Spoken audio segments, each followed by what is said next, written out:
The scent of turpentine and linseed oil was my sanctuary. It clung to the worn wooden floors of my unassuming studio, perfumed the old comfortable armchair where I often sketched, and permeated the very fibers of my clothes. Here, amidst the organized chaos of tubes of paint, stacked canvases, and discarded charcoal sticks, I, Jacob, found pure, unadulterated joy. My hands, stained with a kaleidoscope of colors, moved with a familiar dance, meticulously crafting canvases that were born from the deepest parts of my soul. I wasn't just a painter, I was a creator, a translator of light and shadow, emotion and truth onto a waiting surface. 2 months prior, that solitary world had been gloriously disrupted. I'd met Eve through a mutual friend at a low-key gallery opening, one of the independent spaces, not the glitzy, high-end establishments my family secretly owned.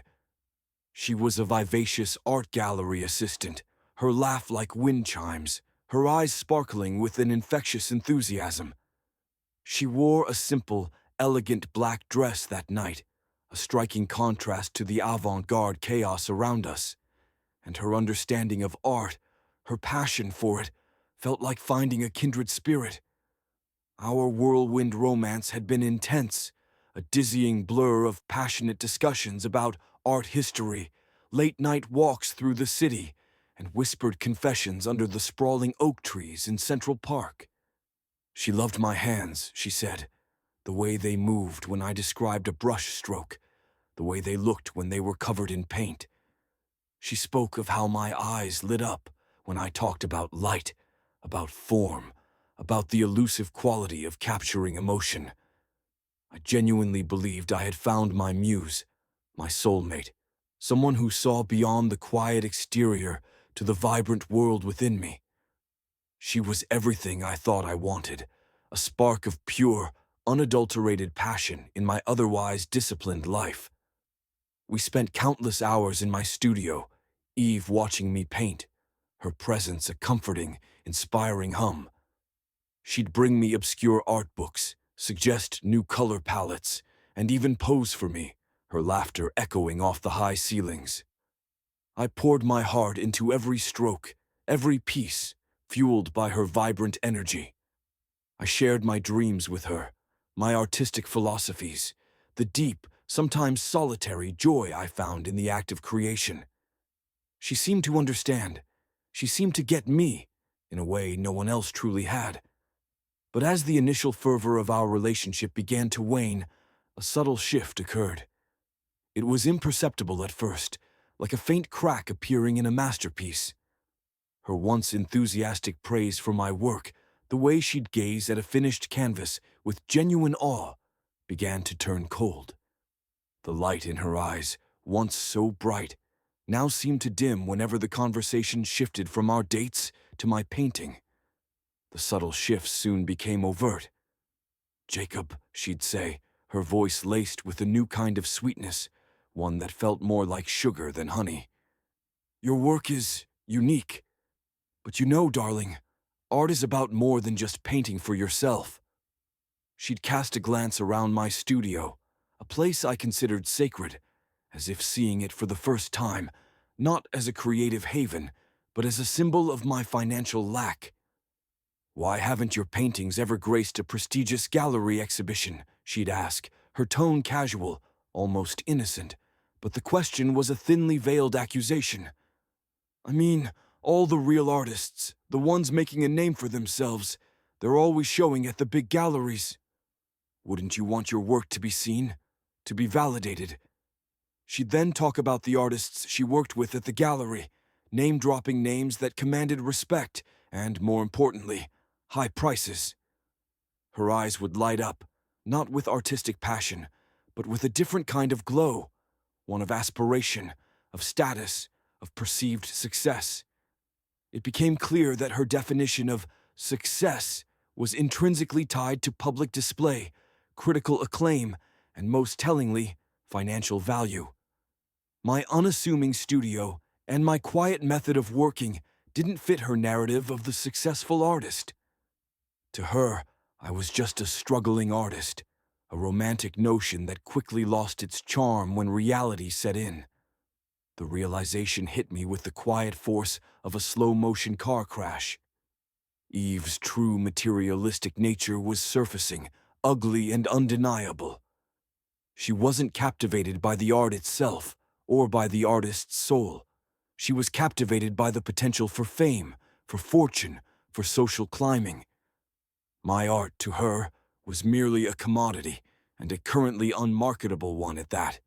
A coldness began to settle in my gut, replacing the warmth she had once ignited. I started to notice how her eyes would linger on the expensive suits of gallery owners, the designer bags of wealthy collectors. Her questions about my future plans began to sound less like loving inquiry and more like an audit of my potential. She wasn't interested in the process, only the product, and only if that product came with a hefty price tag and a prestigious label. I wanted to believe I was wrong. I wanted to cling to the image of the vibrant, art-loving soulmate I thought I had found. So, I pushed back against the encroaching doubt. I would show her. I would prove to her that my art was worthy, that I was worthy. I decided to paint her portrait. Not just any portrait, but one that would capture the vibrant essence I had initially fallen for, a masterpiece that would speak volumes of my love and skill. I spent 2 intense weeks pouring my heart and soul into that canvas. It was a complex piece, layering colors and emotions, capturing the light in her eyes, the curve of her smile, the subtle strength I had once admired. Every brushstroke was an act of love, a desperate attempt to rekindle the dying flame, to remind her of what we had, of what I was. I believed this painting, a raw, personal gift, would transcend her superficiality, that it would speak to the Eve I thought I knew. I envisioned her reaction, tears, understanding, a renewed appreciation for my craft and for me.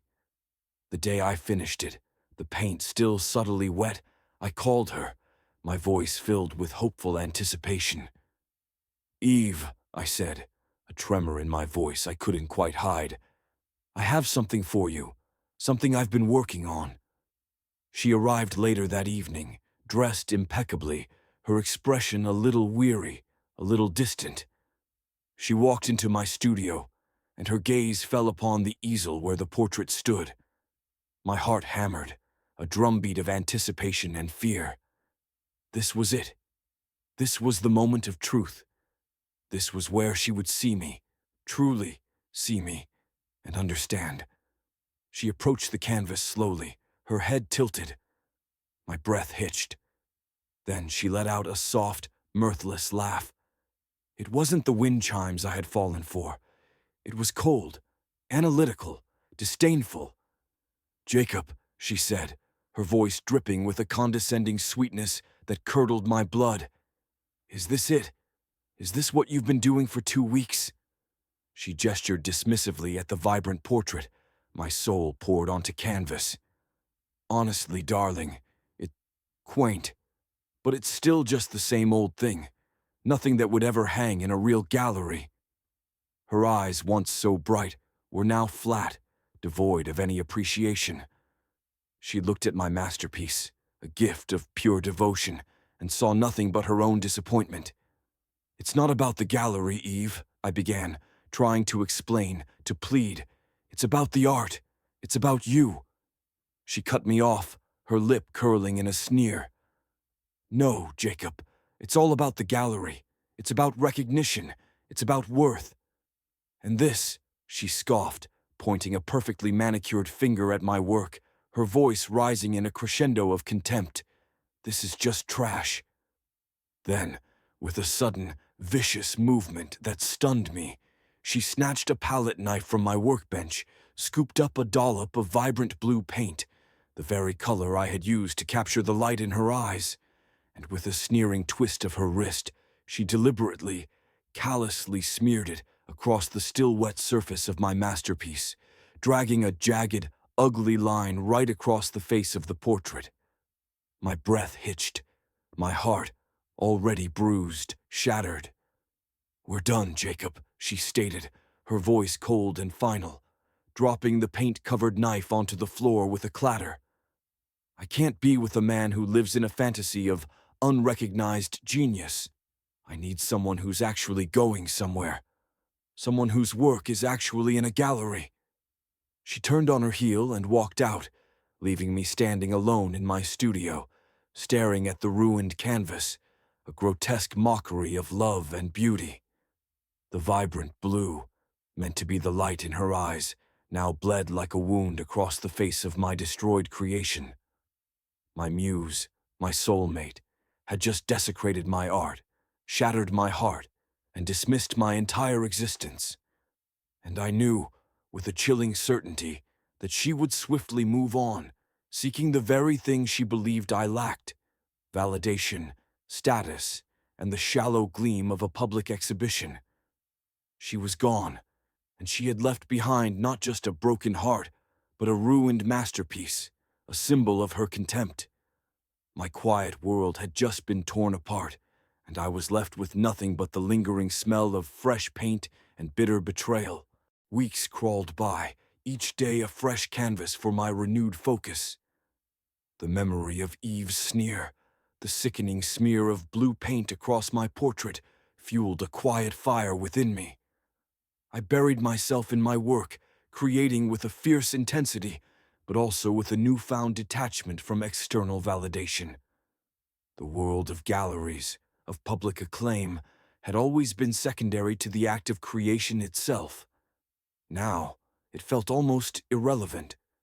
My primary focus shifted to a new project, preparing for the upcoming private showings of my latest collection.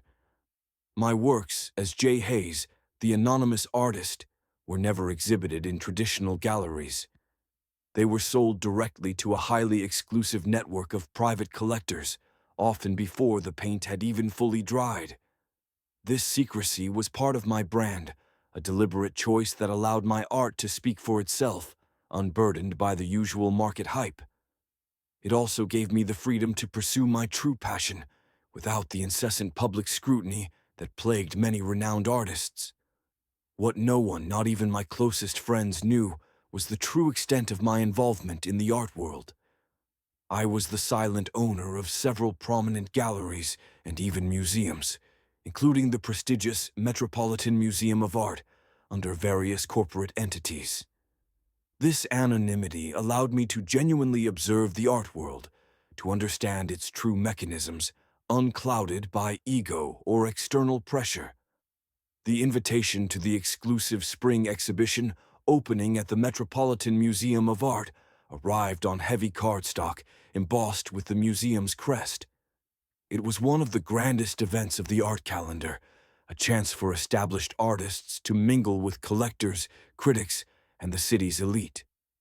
I rarely attended, preferring to remain behind the scenes, but this year, a particular piece from a young, struggling artist I admired was being featured.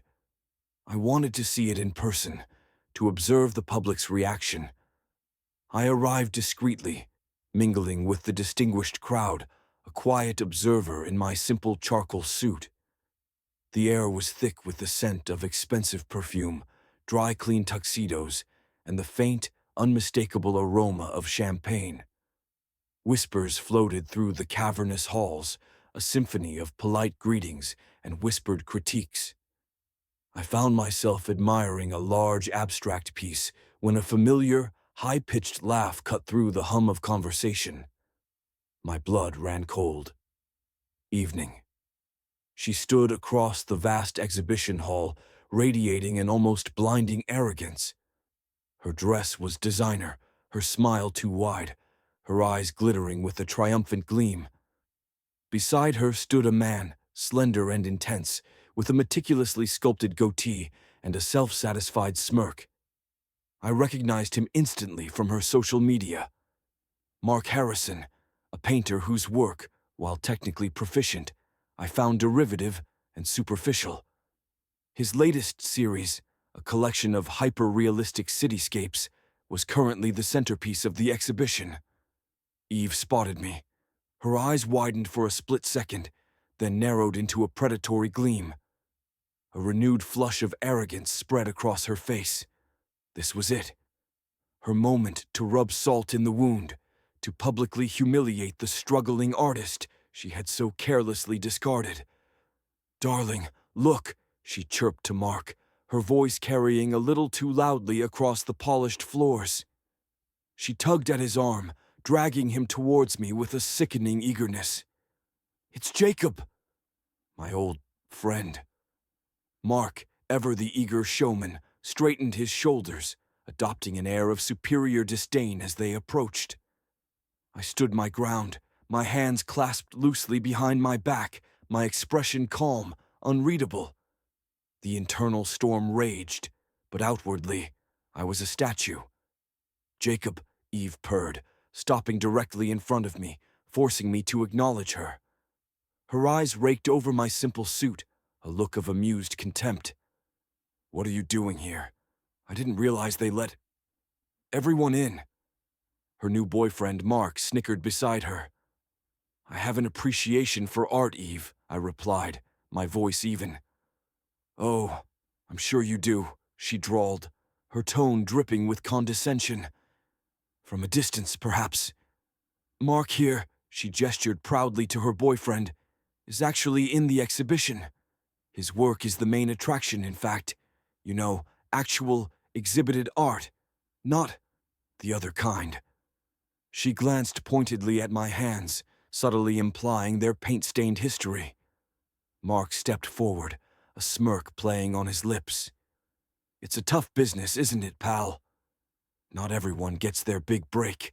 Takes more than just passion, right?" He winked at Eve, who giggled, relishing the moment. My jaw tightened. The words were a calculated assault, designed to make me feel small, insignificant. To underscore the supposed chasm between his public success and my perceived failure. Just as Eve opened her mouth to deliver another blow, a murmur rippled through the distinguished crowd. Heads turned. A path opened through the throng of wealthy collectors and esteemed critics. Dr. Evelyn Thorne, the highly respected and notoriously reclusive museum curator, was approaching. Her presence commanded immediate, profound silence. She was known for her discerning eye, her unwavering integrity, and her almost spiritual reverence for true artistic genius. Dr. Thorne, elegant and poised, moved with a quiet dignity. Her gaze swept over the crowd, then, to Eve's obvious shock, landed directly on me. She bypassed Mark Harrison entirely, her eyes alight with a deep, professional respect. "Mr. Hayes," she said, her voice clear and resonant, stepping directly in front of me. She extended her hand, her expression one of profound deference. "It's an honor to have you grace our exhibition with your presence. I trust everything is to your satisfaction."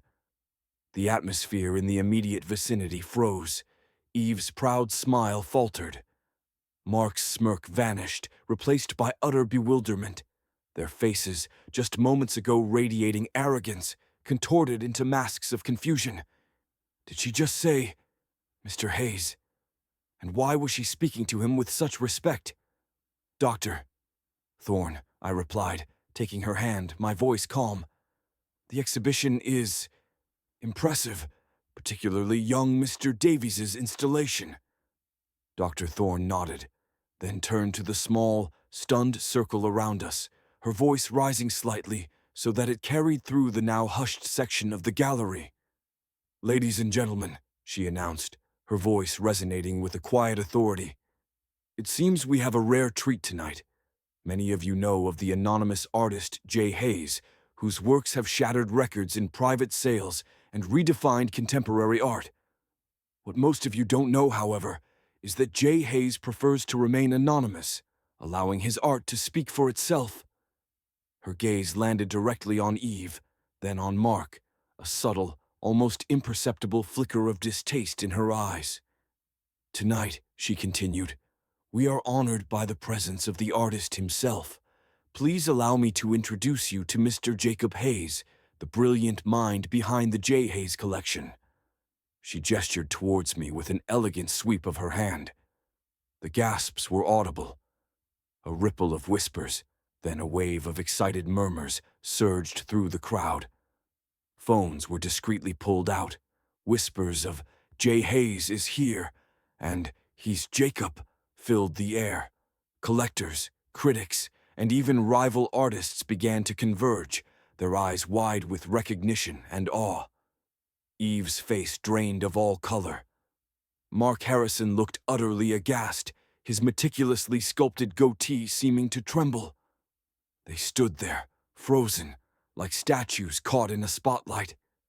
The struggling artist they had just mocked was not only Jay Hayes, the celebrated anonymous artist whose works were so coveted they were often purchased by private collectors even before reaching an exhibition, making his lack of public exhibition a mark of ultimate exclusivity, not failure. But Dr. Thorne wasn't finished. She smiled, a knowing glint in her eyes.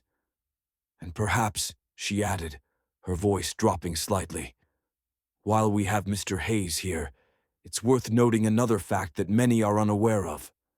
Mr. Hayes is not just a master artist and a quiet collector. He is also the silent, benevolent owner of this very institution.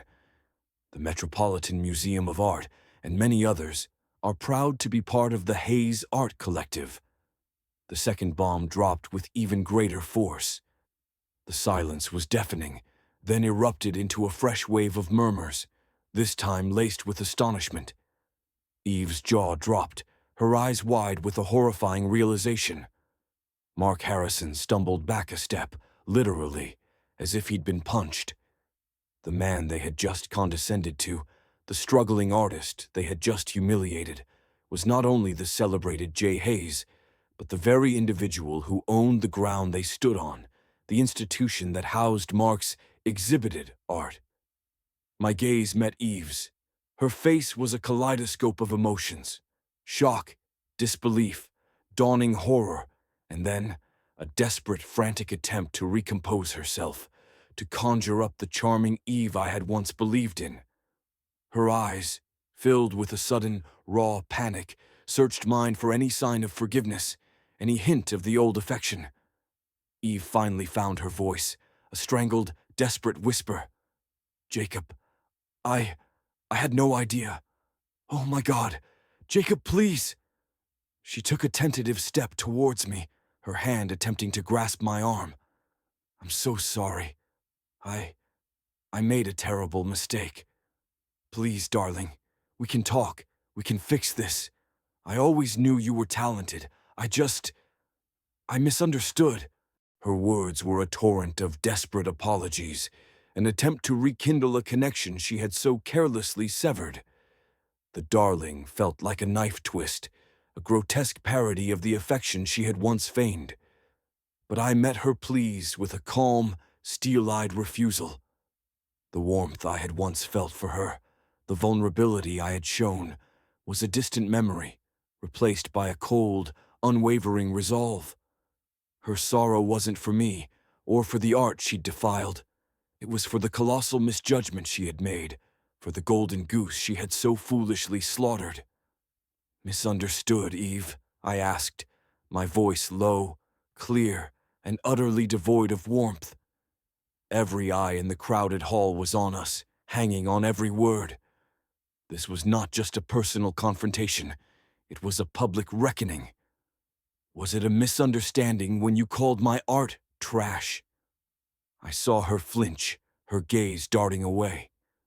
"Was it a misunderstanding when you deliberately, with malicious intent, smeared paint across a piece I had poured 2 weeks of my soul into?" Her eyes widened in fresh panic. She probably thought that particular act of spite was a private moment, a forgotten tantrum. But I remembered every detail, the cold precision of her cruelty. "The portrait, Jacob," she stammered, her voice barely audible. I was upset.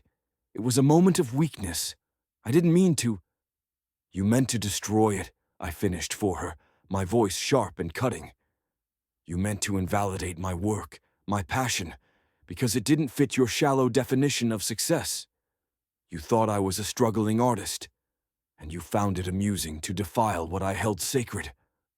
My gaze remained fixed on hers, allowing her to squirm under the weight of her own actions. A low murmur rippled through the gallery. Dr. Thorne, standing beside me, remained stoic, her expression unreadable. She knew what was coming. "Dr.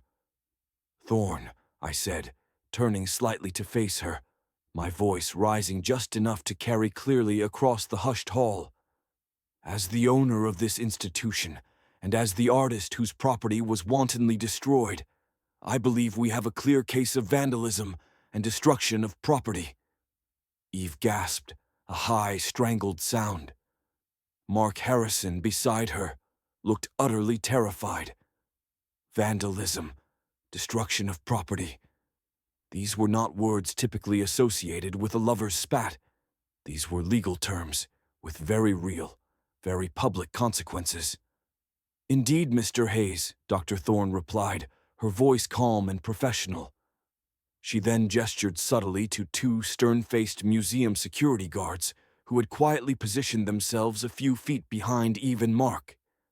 Their presence was a silent, unyielding threat. "Eve," I continued, my voice unwavering, "that portrait, the one you so casually dismissed as trash and deliberately ruined, was not just a painting. It was a J. Hayes original, and a piece that was, in fact, slated to be privately acquired for a 7-figure sum by a prominent collector next month. It was insured for even more." I paused, letting that sink in. The value, the sheer, unimaginable monetary worth of the trash she had defiled. Her eyes widened, tears beginning to well up. Mark Harrison looked ready to bolt.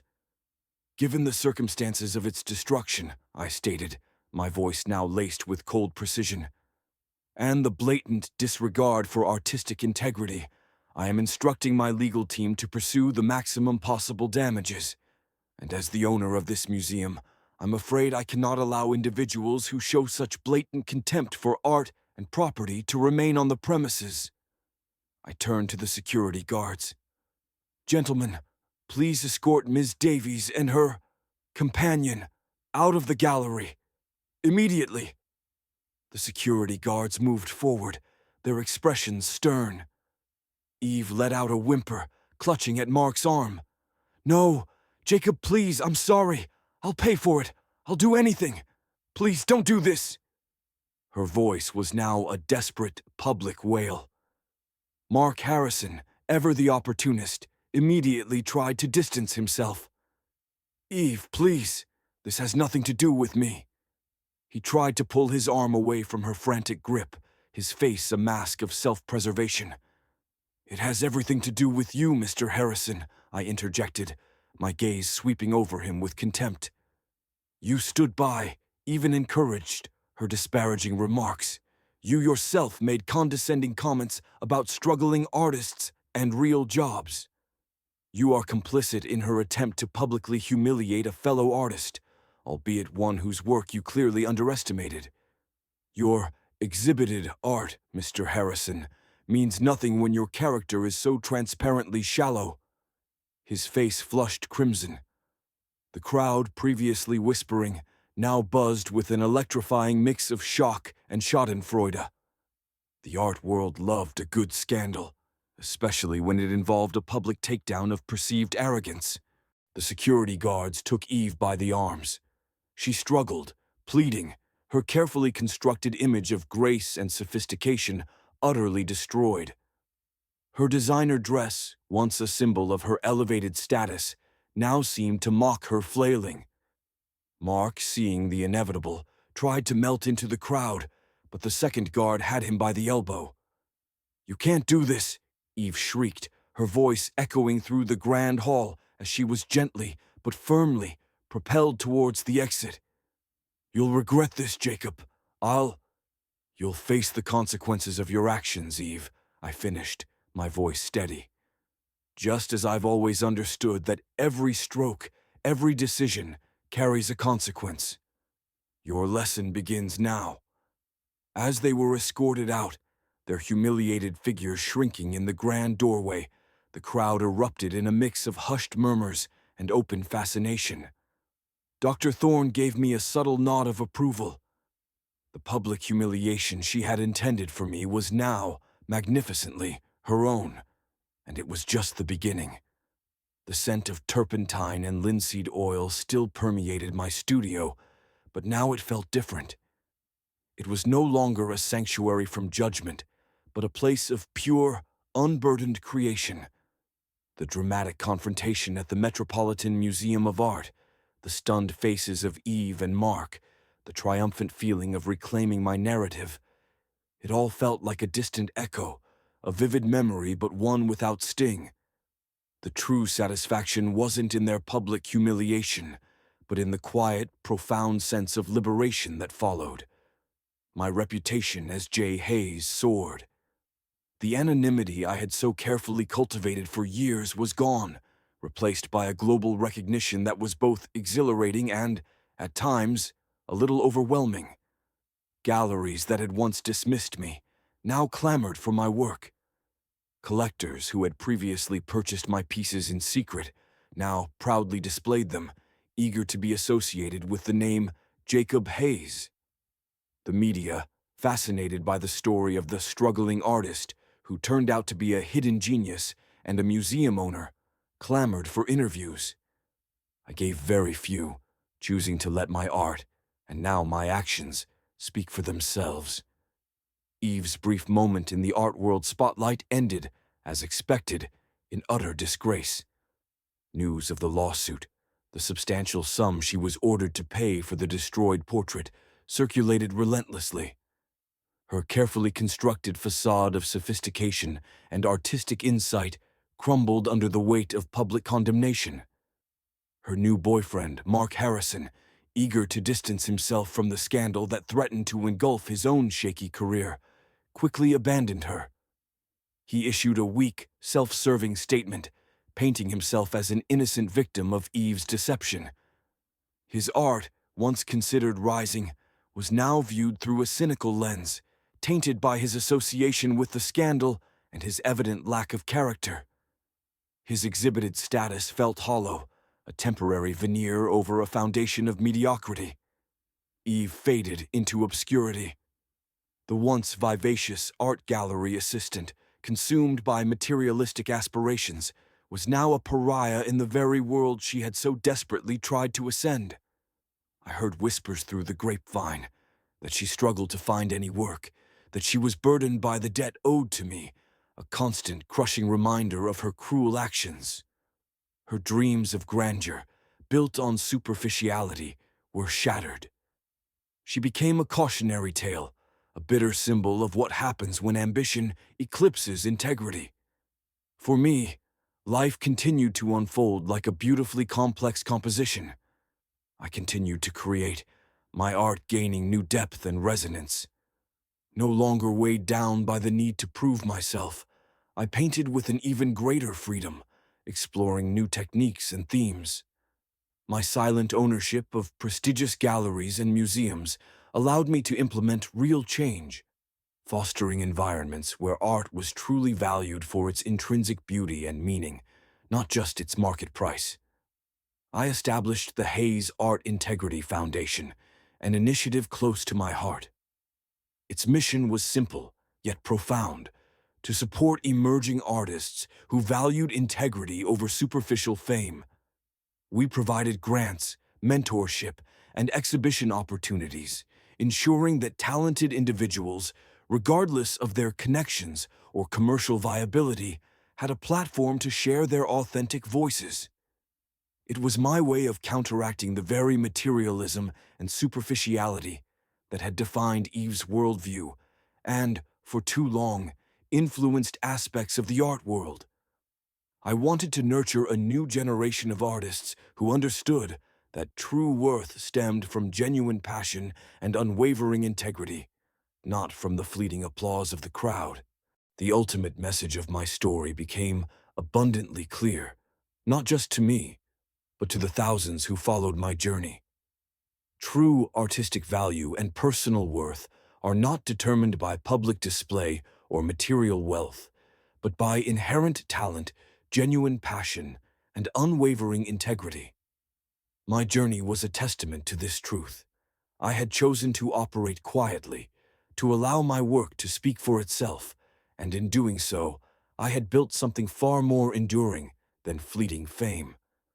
Those who scorn unseen potential and prioritize superficial success often learn, painfully, that the struggling artist they dismissed might just be the quiet master who truly owns the gallery. My confrontation with Eve wasn't about vengeance. It was about the fundamental truth surfacing. It was about showing that character, integrity, and genuine talent will, in the end, always prevail over arrogance and materialism.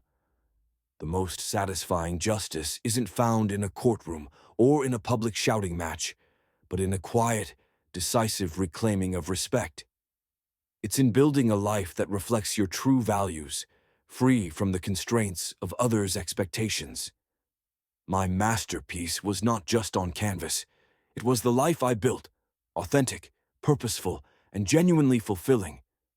And that, I realized, was a far richer reward than any fleeting praise or material gain.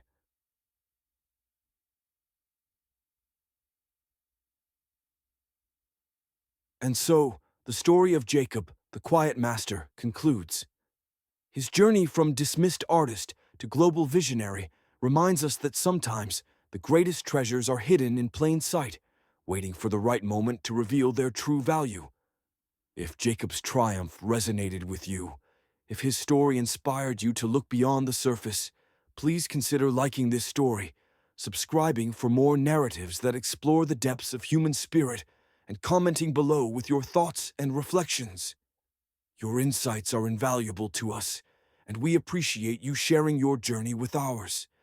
Thank you for reading, and we hope to connect with you again soon.